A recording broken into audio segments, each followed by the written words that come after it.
अस्सलामुअलैकुम वरहमतुल्लाहि वबरकातुहू। Health official channel में आप सबको एक मरतबा फिर खुशामदीद। Free sugar camp Azad Kashmir ज़ेर निगरानी माहिर अमराज़ी sugar director of Sina medical centre doctor Mohammad Iqbal. Azad Kashmir के अवाम के लिए एक बार फिर बड़ी खुशखबरी। अरसा 5 साल से आज़ाद कश्मीर के मुख्तलिफ इलाकों में फ्री शुगर कैंप लगाए जाते हैं, जो कि कोरोना की वजह से इस साल नहीं लगाया गया, लेकिन इस मरतबा बेसिक हेल्थ यूनिट बमकामी बाग आज़ाद कश्मीर में कैंप का इनेकाद किया गया है। बरोज़ इतवार बतारीख 11/7/2021 सुबह 9 बजे से दोपहर 2 बजे कैंप में फ्री चेकअप शुगर के हवाले से मुख्तलिफ टेस्ट और अद्वियात फराहम किए जाएंगे।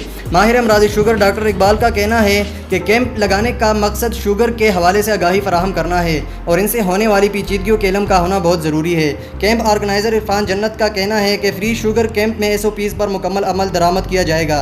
राब्ता नंबर्स नोट कर लीजिए। हमारे चैनल को सब्सक्राइब करें और शेयर करें ताकि आज़ाद कश्मीर के लोगों तक ये पैगाम पहुँच सके और अपना मुफ्त मुआयना करा सकें।